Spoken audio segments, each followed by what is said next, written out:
ஜனநாயக தமிழ் தேசிய கூட்டணியானது மாகாண சபைக்கான தேர்தல்கள் நடத்தப்பட வேண்டும் என்பது தொடர்பாகவும், மாகாண சபைக்காக உரித்தாக்கப்பட்ட 1988ஆம் ஆண்டு கொண்டு வரப்பட்ட அதிகாரங்கள் முழுமையாக நடைமுறைப்படுத்தப்பட வேண்டும் என்ற அடிப்படையிலும், தொடர்ச்சியாக மாகாண சபையினுடைய அதிகாரங்களில் அதிகம் அக்கறை கொண்ட அது தொடர்பான நிபுணத்துவங்களை கொண்டவர்களை முன்னிறுத்தி அவர்களை வைத்து அவர்களை வளவாளர்களாக கொண்டு நாங்கள் கருத்தரங்குகளை நடத்தி வருகின்றோம்.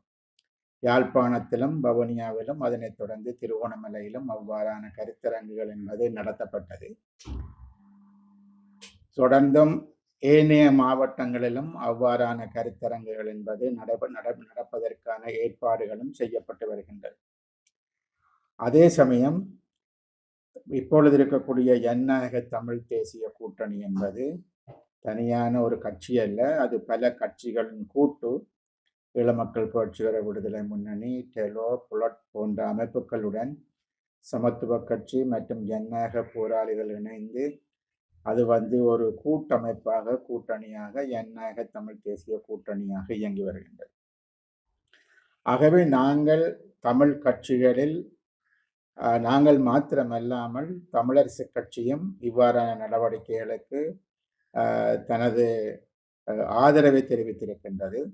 வவுனியாவில் நடந்த எமது மகாநாட்டின் பொழுது தமிழரசு கட்சியினுடைய செயலாளர் திரு சுமந்திரன், கட்சியினுடைய முன்னாள் செயலாளர் திரு சத்தியலிங்கம் போன்றோர் கலந்து கொண்டு அவர்களும் இதற்கு ஆதரவாக அங்கு உரையாற்றியிருந்தார்கள்.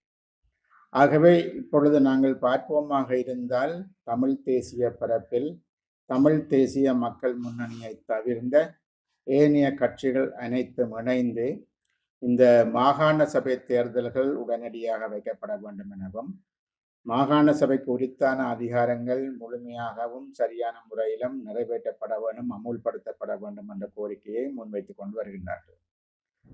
ஆனால் தமிழ் தேசிய மக்கள் முன்னணியானது நேற்றைய தினமும் அதற்கு முன்னரும் கூட தொடர்ச்சியான சில குற்றச்சாட்டுக்களை அவர்கள் முன்வைத்து வருகின்றார்கள். முக்கியமாக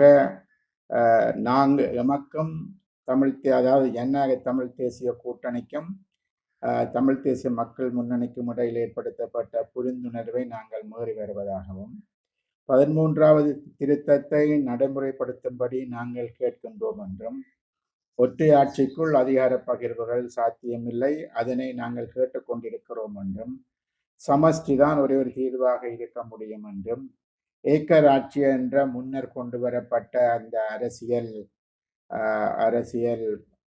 ப்ரப்போசல்ஸ், அந்த முன்னர் நல்லாட்சி அரசாங்கத்தின் பொழுது கொண்டு வரப்பட்ட அவை நடைமுறைப்படுத்தக்கூடாது, அது முறியடிக்கப்பட வேண்டும் என்ற கோணத்தில் பல கருத்துக்கள் சொல்லப்பட்டு வருகின்றது.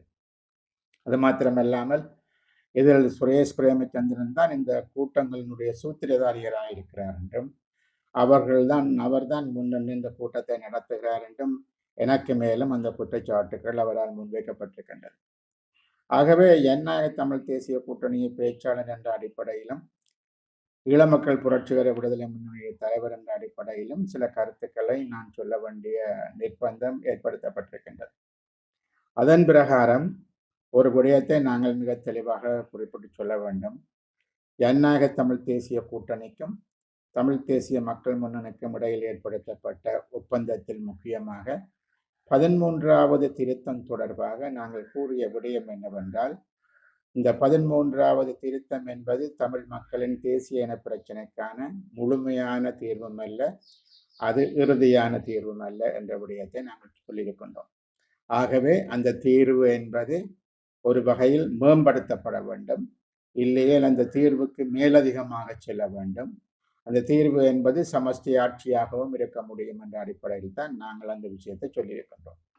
ஆனால் இலங்கையில் சமஷ்டி ஆட்சி முறை என்பதை பற்றி மிக நீண்ட காலமாக தமிழரசு கட்சி மிக ஆரம்பத்தில் இருந்து பேசி வந்தாலும் 75 வருஷங்கள் கடந்தும் இன்னும் சமஷ்டி பற்றி சிங்கள தரப்பிலிருந்து எந்த விதமான உத்தரவாதங்களும் இல்லை. அது மாத்திரமல்லாமல் சமஷ்டி ஆட்சி முறை ஒன்று ஏற்படுத்துவதில் ஏற்பட்ட பின்னடைவுகள் காரணமாகத்தான் தனிநாடு என்ற நிலைக்கு தமிழரசு கட்சி தள்ளப்பட்டது என்பதும், அவர்கள் தனிநாட்டு கோரிக்கைக்கான தீர்மானத்தை 76ஆம் ஆண்டு நிறைவேற்றினார்கள் என்பதும் வரலாறாக இருக்கின்றது. இந்த சூழ்நிலையில் நாங்கள் மிக நீண்ட ஆயுத போராட்டத்தை நடாத்தி, அந்த ஆயுத போராட்டம் 2009ஆம் ஆண்டு முடிவுக்கு வந்ததற்கு பிற்பாடு தமிழ் மக்களினுடைய தேசிய இன பிரச்சனைக்கான ஒரு தீர்வு வேண்டும். அந்த தீர்வு என்பது நிச்சயமாக சமஷ்டி ஆட்சி முறைக்குள் இருந்தால் அது இந்த நாட்டில் பிரச்சனையை முற்றாக தீர்ப்பதற்கான ஒரு வழியாக இருக்கும் என்பது பொதுவான எல்லோராலும் ஏற்றுக்கொள்ளப்பட்ட கருத்தாகும். ஆனால் அதே சமயம் இலங்கையினுடைய அரசியல் சாசனத்தில் இந்திய இலங்கை ஒப்பந்தத்தின் பிரகாரம் கொண்டு வரப்பட்ட இலங்கையினுடைய அரசியல் சாசனத்தில் ஏற்றுக்கொள்ளப்பட்ட விடயமாக இருப்பது 13வது திருத்தத்தில் கொண்டு வரப்பட்ட அதிகார பகிர்வு என்ற விடயங்கள் மாத்திரம்தான் இப்பொழுது இருக்கின்றது. ஆகவே எங்களுடைய கோரிக்கை என்னவென்றால், யுத்தம் முடிந்து இப்பொழுது 15 வருஷங்கள் முடிந்துவிட்ட நிலையில் தமிழ் மக்கள் அந்த அதிகாரங்களை கொண்டு தங்களை தாங்களே அபிவிருத்தி செய்யக்கூடிய சூழல்கள் ஏற்படுத்தப்பட வேண்டும். 2013ஆம் ஆண்டு வடக்கு மாகாணத்துக்கான தேர்தல் நடத்தப்பட்டது. அதற்கு பின்பு இப்பொழுது 7 வருஷமாக தேர்தல்கள் மாகாண சபை தேர்தல்கள் நடத்தப்படாமல் இருக்கிறது. கிழக்கு மாகாணத்திலும் அதே விதமான நிலைமை இருக்கிறது. முழு இலங்கையிலும் தேர்தலை நடத்துவதை எல்லா அரசாங்கங்களும் ஒத்திவைத்துக் கொண்டு வந்திருக்கின்றன. ஆகவே இப்பொழுது எங்களுக்கு முன்னால் இருக்கக்கூடிய விடயம் என்னவென்றால், தமிழ் மக்களுடைய அபிவிருத்தி மிக மிக முக்கியமான ஒரு காலகட்டத்தில் நாங்கள் அந்த அபிவிருத்தியை செய்ய வேண்டுமாக இருந்தால் குறைந்தபட்சம் தமிழருக்கு கிடைத்திருக்கக்கூடிய அந்த அதிகார பகிர்வை நாங்கள் நடைமுறைப்படுத்துவதற்கான நடவடிக்கைகள் மேற்கொள்ளப்பட வேண்டும். எந்த ஒரு காலகட்டத்திலும் நாங்கள் எந்த ஒரு கட்சியும் ஒற்றையாட்சிக்குள் ஒரு முழுமையான தீர்வு வரும் என்று நாங்கள் ஏற்றுக்கொண்டதும் இல்லை. அதே போல 13வது திருத்தம் ஒரு முழுமையான தீர்வு என்று நாங்கள் ஏற்றுக்கொண்டதும் இல்லை.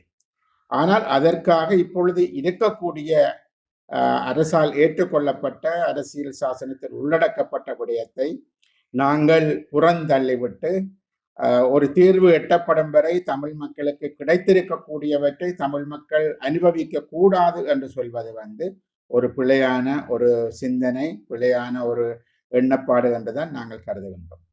ஆகவேதான் நாங்கள் யோசிக்கின்றோம், ஒரு முழுமையான தீர்வை நாங்கள் எட்டும் வரை தந்தை செல்வா கொண்டு வந்த சமஷ்டி முறை என்பது 75 வருஷமாக இன்னுமே சிங்கள தரப்பினர்களால் ஏற்றுக்கொள்ளப்படவில்லை.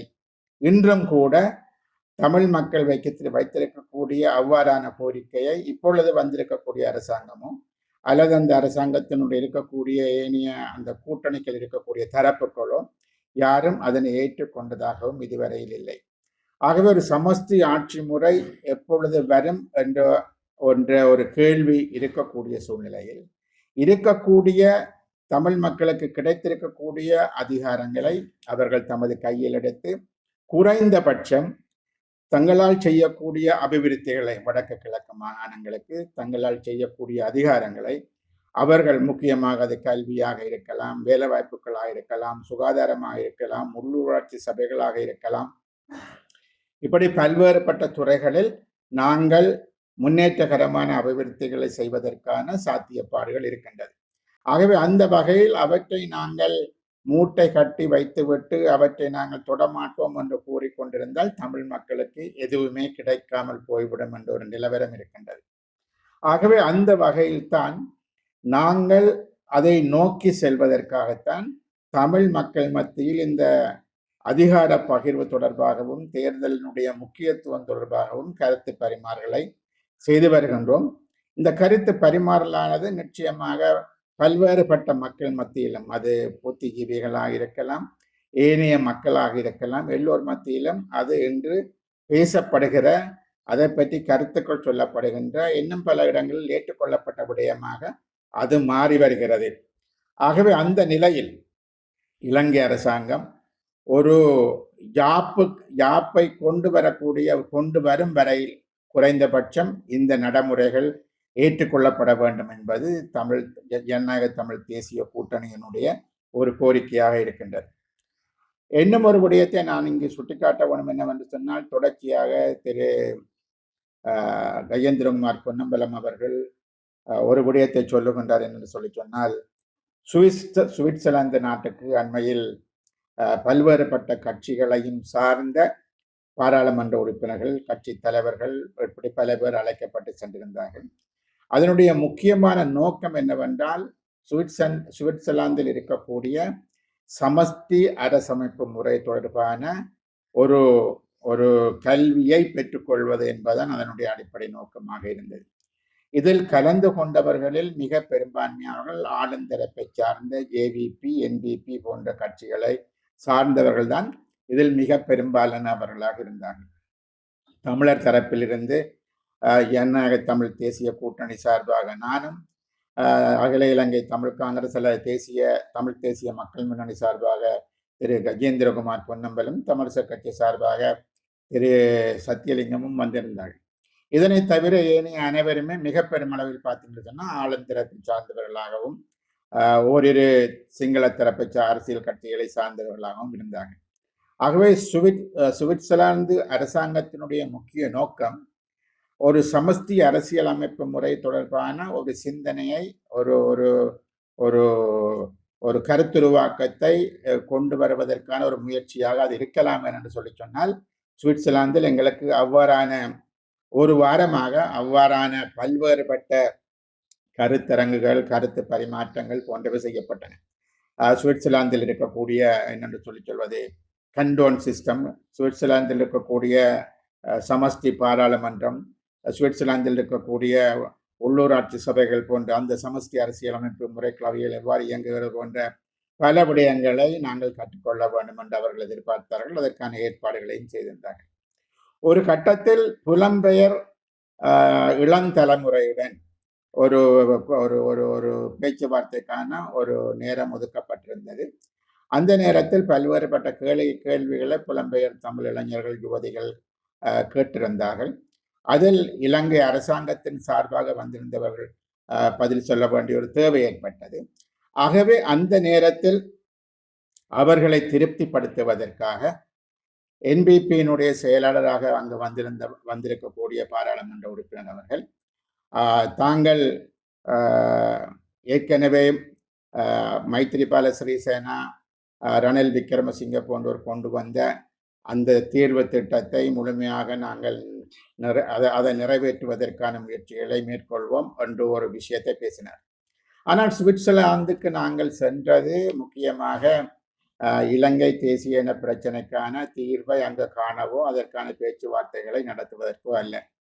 இது புலம்பெயர் இளைஞர்கள் கேட்ட கேள்வி ஒன்றுக்கான ஒரு பதிலாக சொல்லப்பட்டதே தவிர இது இலங்கை அரசாங்கத்தினுடைய உத்தியோகபூர்வமான கருத்தாகவோ இல்லை என்று சொல்லி சொன்னால் இலங்கை அரசாங்கம் இவை எல்லாத்தையும் ஏற்றுக்கொண்டதாகவோ அது அங்கு சொல்லப்படவில்லை. ஏனென்றால் நான் பார்த்தேன், திரு கஜேந்திரகுமார் பொன்னம்பலம் அவர்கள் இந்த இந்த சுவிட்சர்லாந்து விஜயத்திற்கான அதீத முக்கியத்துவம் ஒன்றை கொடுத்து அங்கு ஏதோ மிக பாரிய பேச்சுக்கள் நடந்தது என்ற தோணியில் சில விடயங்களை அவர் சொல்ல முற்படுகின்றார்.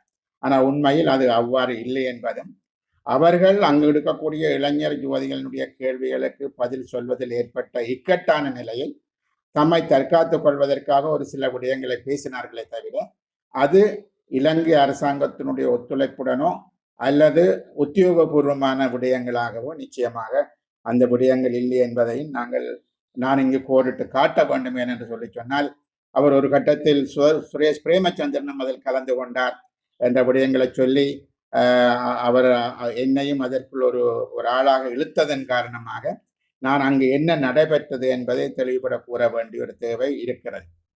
ஆகவே இந்த அரசாங்கம், இப்பொழுது வந்திருக்கக்கூடிய அரசாங்கம், அவர்கள் ஒரு புதிய யாப்பை கொண்டு வருவார்கள் என்ற ஒரு விடயத்தில், அதுவும் ஏக்கர் ஆட்சி என்று சொன்ன முன்னர் கொண்டு வரப்பட்ட யாப்பைத்தான் அவர்கள் கொண்டு வர இருக்கிறார்கள் என்றும், அவர்கள் பாராளுமன்றத்தில் 3/2 பெரும்பான்மையை கொண்டிருக்கிறார்கள்.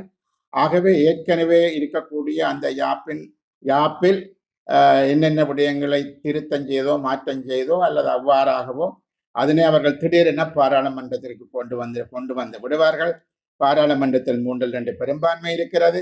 ஆகவே அவ்வாறான சூழ்நிலையில் அந்த 3/2 பெரும்பான்மை ஊடாக இவர்கள் இதனை நிறைவேற்றி விடுவார்கள். ஆனால் அவ்வாறு நிறைவேற்றுவதற்கு அனுமதிக்கப்படக்கூடாது, அது முறியடிக்கப்பட வேண்டும் என்று கூறுகின்றார். ஆனால் இது தொடர்பான ஒரு முழுமையான ஒரு தெளிவு நிச்சயமாக அரசு தரப்பிலிருந்து இன்னும் வரவில்லை. ஜனாதிபதி கூறுகிற பிரதம மந்திரியோ ஜனாதிபதியோ அமைச்சர்களோ புதிய யாப்பு வேணும் என்று கூறுகிறார்களே தவிர அந்த புதிய யாப்புக்கான குழுக்கள் அமைக்கப்பட்டோ அது சம்பந்தமான பேச்சுவார்த்தைகள் நடைபெறுவதாகவோ இல்லை என்பது ஒரு புறம். இரண்டாவதாக, அவ்வாறு ஒரு யாப்பு வருவதாக தமிழ் தேசிய மக்கள் முன்னணிக்கு நம்பிக்கை இருக்கிறத பட்சத்தில் அவர்கள் குறைந்தபட்சம் தமிழ் மக்களுக்கான தீர்வுகள் என்னென்ன விடயங்கள் இந்த யாப்பில் உள்ளடக்கப்பட வேண்டும் என்ற விடயத்தை இந்த அரசாங்கத்துடன் அவர்கள் உடனடியாக பேசியிருக்க வேண்டும். இதுவரை அவ்வாறான இந்த பேச்சுவார்த்தைகள் நடைபெற்றதாக எனக்கு தெரியவில்லை. குறிப்பாக ஒரு சமஸ்தி அரசியலமைப்பு முறையை பற்றி பேசக்கூடிய தமிழ் தேசிய மக்கள் முன்னணியினர் பாராளுமன்றத்தில் திரு கஜேந்திரகுமார் பொன்னம்பலம் இருக்கின்றார். அந்த வகையில் ஒரு புதிய அரசியல் யாப்புக்கான ஒரு தீர்வு திட்டம் எவ்வாறு இருக்க வேண்டும் என்பதை நிச்சயமாக தமிழ் கட்சிகளுடன் பேசியோ அல்லது தனித்தோ இதுதான் எங்களுடைய கோரிக்கை, இவை புதிய யாப்பில் உள்ளடக்கப்பட வேண்டும் என்று அரசு தரப்புக்கு கொண்டு போகின்ற அந்த கடமை இதுவரை அவர்களால் முன்னெடுக்கப்படவில்லை. மாறாக ஒரு ஏக்கராட்சி என்ற ஒரு விடயம் வரப்போகிறது, அதை முறியடிக்கப்பட வேண்டும் என்றுதான் கூறுகிறார்கள். ஆகவே அதை முறியடிப்பதற்கு பதிலாக தமிழ் மக்களுக்கான தேவைகள் என்னென்ன விடயங்கள் இந்த அரசியல் யாப்பில் உள்ளடக்கப்பட வேண்டும் என்ற விடயங்களை புரிந்து கொண்டு தமிழ் மக்கள் குறைந்தபட்சம் பெற்றுக்கொள்ளக்கூடிய விஷயங்களை அதில் உள்ளடக்குவதற்கான முயற்சிகள் மேற்கொள்ளப்பட வேண்டும் என்பதுதான் எங்களுடைய கருத்து. ஒன்றை முறியடிக்கிற பொழுது அதற்கு பதிலாக தமிழ் மக்களினுடைய அபிலாஷைகளை பூர்த்தி செய்யக்கூடிய விஷயங்கள் அதில் உள்ளடக்கப்பட வேண்டும். ஆனால் அந்த விஷயங்கள் உள்ளடக்கப்படுவதற்கு என்ன விதமான திட்டங்களை அவர்கள் கொண்டிருக்கிறார்கள், அதற்கான முயற்சிகளை எவ்வளவு தூரம் மேற்கொண்டிருக்கிறார்கள், இது முறியடிப்பதற்கான முயற்சிகளை மேற்கொள்ளக்கூடிய அதே சமயம் தமிழ் மக்களின் அபிலாஷைகளை பூர்த்தி செய்யக்கூடியவாறான அந்த திட்டங்களை அரசுடன் பேசுவதோ அரசியல் சாசனத்தில் கொண்டு வருவதற்கான முயற்சிகளையோ திரு கஜேந்திரகுமார் பொன்னம்பலம் அவர்கள் முன்னெடுத்திருக்க வேண்டும். இனிமேலாவது அவர் அவ்வாறான விஷயங்களை முன்னெடுக்க வேண்டும் என்றுதான் நாங்கள் கூறுகிறோம். எம்மை பொறுத்தவரையில் இருக்கக்கூடிய 13வது திருத்தமோ இருக்கக்கூடிய மாகாண சபைகளினுடைய அதிகார பகிர்வுகள் என்பது நிறைவேற்றப்பட வேண்டும் என்ற அதே சமயம் தமிழ் புதிய ஒரு அரசியல் சாசனம் வருமாக இருந்தால் அது நிச்சயமாக தமிழ் மக்களுடைய அபிலாஷைகளை பூர்த்தி செய்யக்கூடிய வகையில் இருக்க வேண்டும் என்பதும் எமது கோரிக்கையாக இருக்கின்றது. இதில் இன்னொரு விடயத்தை சொல்ல வேண்டும். ஐநா மனித உரிமைகள் பேரவையில் கொண்டு வரப்பட்ட தீர்மானத்திலும் கூட அது இங்கிலாந்து, கனடா, ஏனைய பல நாடுகள் எல்லோராலும் ஏற்றுக்கொள்ளப்பட்டு கொண்டு வரப்பட்ட தீர்மானத்திலும் மாகாண சபை தேர்தல்கள் நடைபெறப்பட வேண்டும் என்றும் அதிகாரங்கள் பகிர்ந்து கொடுக்கப்பட வேண்டும் என்ற விடயமும் அவர்கள் எல்லோராலும் இந்த முறை அது ஏகோபித்த நிலையில் அந்த தீர்மானங்கள் நிறைவேற்றப்பட்டிருக்கிறது. இலங்கை அரசாங்கம் அவர்களை பொறுத்தவரையிலும் கூட அதற்கான எதிர்ப்பை தெரிவித்து அவர்கள் அதுக்கான வாக்குகளை கோரவில்லை. மாறாக அவர்களும் ஒரு பார்வையாளராக இருந்துவிட்டு சென்றிருக்கிறார்கள்.